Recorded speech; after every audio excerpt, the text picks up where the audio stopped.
everyone, happy Saturday. I'll be announcing the challenge for week 6 of the 10-week climate action challenge in a minute.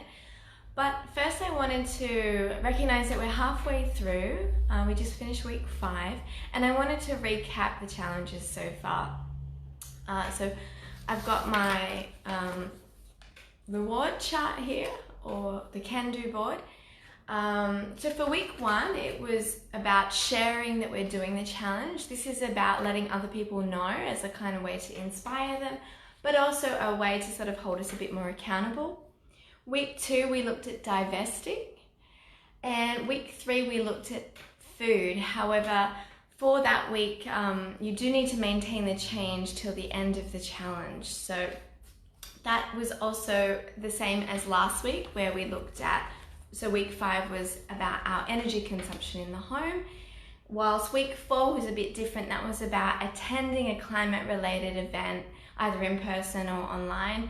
And this week on our Instagram, we've shared 2 online events. One's tomorrow by Australian Parents for Climate Action Network, and they will be looking at how we can talk about climate change with family and friends.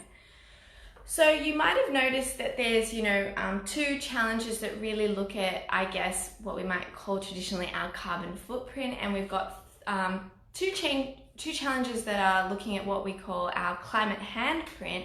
That's where we push for change.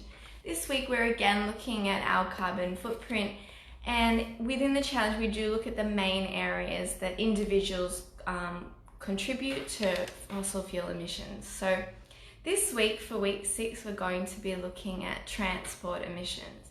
So you'll need to set a goal around trying to change your transport behaviours to be more climate conscious.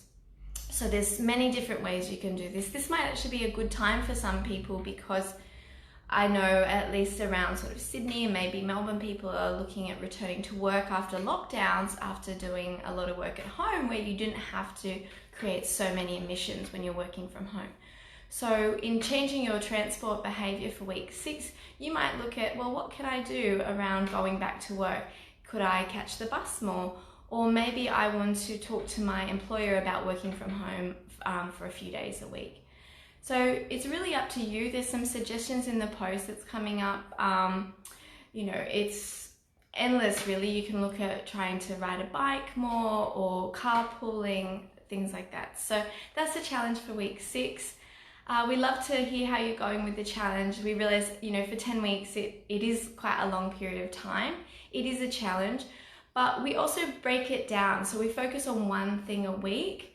And we want to make those behaviours sustainable long term. So this one is another one that you do need to maintain to the end of the 10 weeks before you can get your week 6 challenge token.